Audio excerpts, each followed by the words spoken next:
Pittsburgh Steeler fans, we have yet another treat for you today on the Steelers Fix.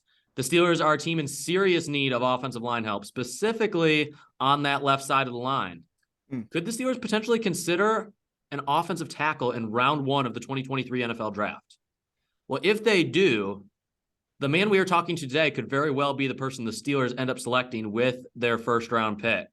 It is our privilege to welcome to the show Ohio State offensive tackle and projected first-round draft pick, Mr. Paris Johnson. Paris, thank you so much for coming on the show today. Welcome, man. You've got What's up? you have let me tell you what, you got a very busy schedule coming up. You have a lot of different events coming up over these next couple months to prepare you for the draft. What are some things that you're doing right now to get ready for such events? Yeah, so right now I'm down here in Florida. We training me and Jackson and a lot of other guys down here. So right now I'm doing some training for the combine, but I'm also doing some training with Willie Anderson, just continuing to improve my game, as an offensive lineman. So good deal, man. We're talking to a guy who's played a lot of big time football, a lot of big games. You played for Ohio State University, the Ohio State University, and I'm a unapologetic Ohio State football fan. My wife is even bigger Ohio State football fan than I am, so she's gonna be thrilled to see this when we're done. But man, you've played in a lot of big games. Most recently, a tough game in the college football playoff semifinal. But man, you guys showed out against a really good team in Georgia. How do you handle though the extra pressure of playing in those games? Because the pressure just increases at the next level, right? So how do you handle that pressure, and what is your plan moving forward in those big pressure situations at the NFL level? yeah, I feel like for me, you relieve the pressure you feel from games when you're more prepared for it, and like the things that you do in practice, and what you do in your film study. But at the same time, I feel like it's also like a spiritual thing for me. Like I like to remind myself, all the things that that God has done for me and my family to put me in a position to play at a high level of college football. It sort of reminds me, and I remind my teammates before the game, like we're all meant to be here. You know what I mean? So to feel at home in this environment in Atlanta, for a home crowd for them, that meant to be here, all the things that had to happen for us to be a team together. So I think when you have that mindset, I don't take that mindset to the next level. As far as just knowing that I'm like meant to be here, all the things that had to line up. And so I think when you take that along with the preparation of trying to know your opponent and who you're going to face, I think in the moment, you're not feeling the pressure. You're just trying to execute the technique the way it's supposed to be in the moment, Yeah, absolutely. Fantastic stuff. There's so many minor details, kind of like you were talking about. I mean, even, the providence of God just putting you in places, that you would never even imagine, being in just the spots that you need to be at. You had high expectations coming out of high school. You were a first team All-Ohio selection twice. You played in the 2020 All-American Bowl. You were highly sought after coming out of high school as a 5-star recruit. We see so many players that are given lofty expectations, but they don't live up to those. You're someone who, up to this point in your career, you have lived up to expectations, and now you're about to head to the NFL level. How, as a prospect of your nature, did you maintain focus during your high school and collegiate careers and deal with those high expectations? Yeah, I think the biggest thing for me was as soon as I came in, I wanted to hang around all the vets of the program, because they've experienced a lot more life than me and experience at that level. And I think just trying to learn from them was the biggest thing. Like, as much as I can learn through someone's successes, I feel like I love to also, it's like when you watch film, you also want to watch film of, the mistakes of like some of the tackles. Like I try to take, you'll see to talk to me, I try to take things in life to all different aspects of things, even with football. Like, as much as I want to watch a tackle win, I want to watch him lose to see what I should not do. So it's the same with on the team, trying to see what are things. I'm seeing a lot of successful high school players that I looked up to, who play at schools like Ohio State and other big name schools, they sort of fall off the tracks, whether it's stuff they're doing on the field or whether it's stuff they're doing away from the field. And basically, what can I do to copy these guys?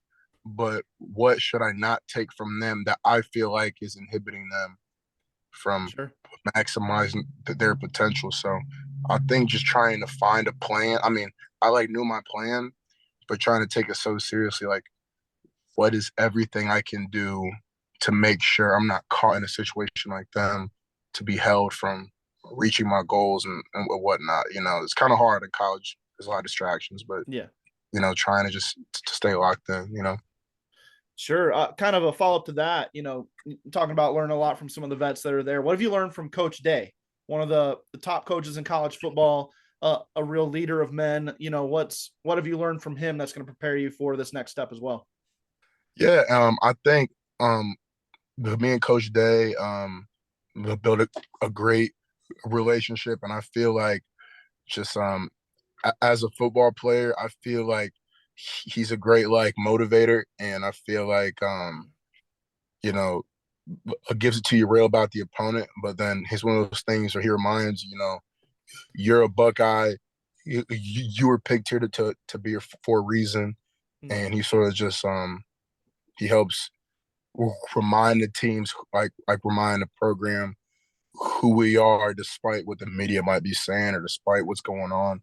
So I think in terms of just being like a motivator, and in terms of just encouraging us to like know our opponent at a deeper level, I think this season has just been at a different level for us as a program. Absolutely. We were talking about veterans a minute ago. I'd like to ask you about current linemen in the NFL. Everyone has those guys that, they try to, whether it be trying to compare themselves to or try to play maybe a similar style, maybe they're built a similar way. What are some offensive linemen you look up to the most in the modern NFL? Yeah, I would say Whitworth, even though he doesn't play. I'll name some past guys, some current guys. Whitworth a lot and Mm. Willie Anderson, because I would say I like to look at guys that play with longevity, and and the athleticism eventually is going to fade off a couple years in the league. But I would say it's the technique and the discipline and the Mm. consistency that I think is just incredible. But I would think with current guys, obviously you can go down the list. You got guys like Trent, and you got, Tyron Smith. You got younger guys like with Drew Thomas. I love to watch Neil play with the Giants too. I watched his Yeah. film all this past offseason of him in college. I love the way he plays the game. Um, Tristan Wirfs, Mm. so I would say like there's a lot of like young guys who are like young in the league, but they're already playing like they're vets, like they've been in there for a couple of years. So I have a lot of guys to like look up to on how they've made the transition to league so fast. Sure. So when scouts are evaluating you and everything, they want to see obviously how good at you are at left tackle, right? That's what you've been playing in college. That's what is your bread and butter, really. But I'm guessing you probably feel like, a coach comes up to you and says, "Hey, we need to pull you into left guard here for a little while until we can get you into that left tackle spot." Or maybe let's throw you on the right side. While we got this guy here, let's throw you on the right side. That's gonna be better for us right now. How do you feel about situations like that? Is that something that you feel like you've got the ability to handle those different scenarios that may jump up on you at the NFL level? Yes, yes. I feel like I think the situation here at Ohio State is kind of similar to that. Like my sophomore year, Ohio State, they said their goal was put the best five up front, and at the time I fit at a right guard. Mm. And I feel like my mentality is I just want the team to be successful. Um, and I feel like wherever I go, if they need me at guard, or right guard, or left guard, to right tackle, I would take it on completely. I feel like the like worst thing. I feel like when you play offensive line, it's a selfless position. So I feel Mm. like the worst thing you can be is an offensive lineman who wants to choose to be selfish and where they want to play in terms of trying to benefit the unit and the rest of the team. So I feel like whoever I would be at, I would try to be fully committed to being a right tackle or a right guard, or if they want a really tall center, like if that's what they want, you know what I mean? If that's the direction they want to go, I'm down, you know. So yeah, man. Yeah. Good deal. When you mentioned about, the team, is always so important having that team first attitude, and coaches respect that. And I, just from the other players that we've talked to and stuff, I like to get, as it pertains to the team, because we can both tell that you are a team first guy. I want to ask you about some of your teammates that are also going to be in the draft this year. What is the first thing that comes to mind? Jeremy and I are going to spout off a few names here and give us the first thing that you can think of when we say this name. First and foremost, your quarterback, CJ Stroud. Leadership for him. Awesome. Jackson Smith and Jigba. What do you got? A freak. That's how. That's the first. Really though. That's the first. Yes. Yep. Yes. Lathan Ransom. Dominant. Zach Harrison, a guy you probably played against in practice a lot. Consistent. Yeah. Cade Stover. That's my dog. That's my dog. I can say a lot about him. It's kind of hard to pick one word, but I mean, as a tight end, the way he like run blocks, I know you only want one word, but I want to shout him out. Like, I feel like before I got to Ohio State, I hated the block with tight ends. It felt like they're a liability. But with Cade, oh my, it's so much fun. And then like just seeing him all the touchdowns he has, he's incredible. He's an all-around player for sure. Yeah, man. That's awesome. And then your guy in the middle, Luke Whippler, communicator there. You guys talk a lot, I'm sure. What do you feel about Luke? Super smart guy. He's a super smart guy. He like loves the game, all the, it's just like the football IQ type guy. Yeah. Awesome stuff, man. Just to kind of like last question here, the Steelers just signed Master Teague to a futures contract this last week, and I know you blocked for him. Great runner for Ohio State. What can you tell us about Master Teague and why the Steelers need to really give him a shot this next year? Well, at Master Teague, like you can see by just like looking at him, like dude is like physically built unlike any other running back. You've probably seen, like, especially at his weight and how fast he is.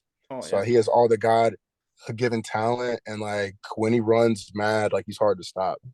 And then but just as a person, he's a person who loves God, and I think he's just he's a great all-around person, just as a person. But on the field, like when he gets in his mode, like he's hard to stop just because his size.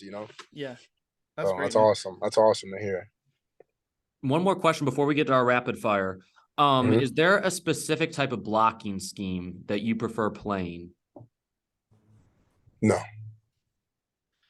Just beat the guy in front of you, right? Just beat the guy in front of you. Yeah. That's it. Yeah. Right on, man. Cool. Well, we do. Yeah, I love that too. We got some rapid fire ones for you. Some fun ones here. So we'll just alternate these and just give us the first thing pops in your head or your preference here. So what would you like to be if you weren't a football player? What would you want to be? Lawyer. I love the debate. I love the debate. There you go. Good deal. What is the most memorable game you've ever played in? And I don't know. Being a Michigan fan, Ohio State fan, I don't know if that a Michigan-Ohio State game comes to mind or if you've got something else. I would say the first Team Up North game. The first one there. Just the whole experience from a beginning to end, Yeah. It was like roller coaster in the beginning of like, wow, I'm really in the game, where they play all the hype videos, the yellow pom-poms. I'm taking it all in, wow. To the end, I think just the roller coaster of that game was just for me, Sure. So what would you say is the best single trait or strongest aspect of your game? That when I get a chance to finish somebody, I want to finish them in the craziest way possible that I Yeah. can. Memorable, right? Yeah, yeah. Make him remember that. There you go. Yep.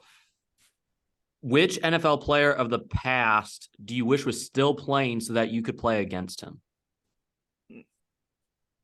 You said a defensive Which lineman? NFL player of the past, so that you would be playing against, or probably thinking, maybe edge rusher of some sort that you would want to go against of the past that's not playing anymore. That's a good question. That is a good question. This is an interior guy mainly, but I kind of want to say John Randall. Dude was just a freak, and he just played aggressively, and I think that'd be fun. Yeah, man. So it would be so cool to see some of those guys. Lawrence Taylor today, guys like that. Oh, man. Reggie White. We talk a lot about Reggie White at Pittsburgh because we want TJ Watt to chase that sack record, but it is what it is. But okay, so then this is a fun one. Waffles or pancakes? Which is your favorite? Pancakes for sure. Pancakes for sure. Yeah. There you go. Favorite movie? Favorite movie? Top Gun, The Maverick, or The Hangover. The first one. The first one. Okay. Yeah. Man, that Maverick movie blew me away. I love that movie. That was awesome. Okay, so last question here. All right, it's draft day. All right, the day you've been waiting for. You're sitting there with your family, and you get that phone call and you pick it up, and on the other end, it's Coach Mike Tomlin of the Pittsburgh Steelers. What are you thinking, man? If Mike Tomlin of the Pittsburgh Steelers is on the other end of that phone call? I don't know. I just feel like I don't know. I had a thought like this the other day. Like when that phone rings, all I know the first thing I'm gonna do is look at my mom, and she probably gonna be crying. When she starts crying, I'll be crying. There you go. But I'm sure as soon as I answer the phone, I'm gonna try to sound like I just wasn't crying for sure. That's probably the first thing. Sure. But yeah, like I know. I think the first thought for me is that it's real. Like I'm officially in the NFL. And then I feel like the second thing is it's like, man, it's still just real, and it's just an honor to be able to play for such a elite program. Sure. A franchise program's real for college, but franchise. you know what I mean? Yeah, I got you, man. Yeah, absolutely. That's pretty cool. As Steelers fans and working for a Steelers site, we a lot of our fans are looking at this from that Steelers angle, and but trying to just remember, this is a dream come true for you and for your fellow draft classmates, and so man, go live it, and do it for all those of us that didn't quite get to chase it all the way to the NFL level. Man, we respect you and we appreciate you coming on with us, man. Awesome appreciate stuff. You guys.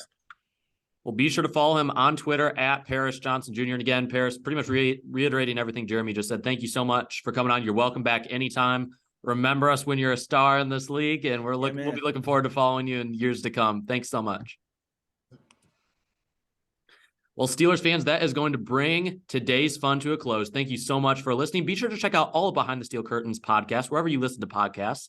And be sure to check us out on the editorial side as well, BehindTheSteelCurtain.com, your one-stop shop for all things Pittsburgh Steelers. Until next Tuesday, for Jeremy Betz, this is Andrew Wilbar.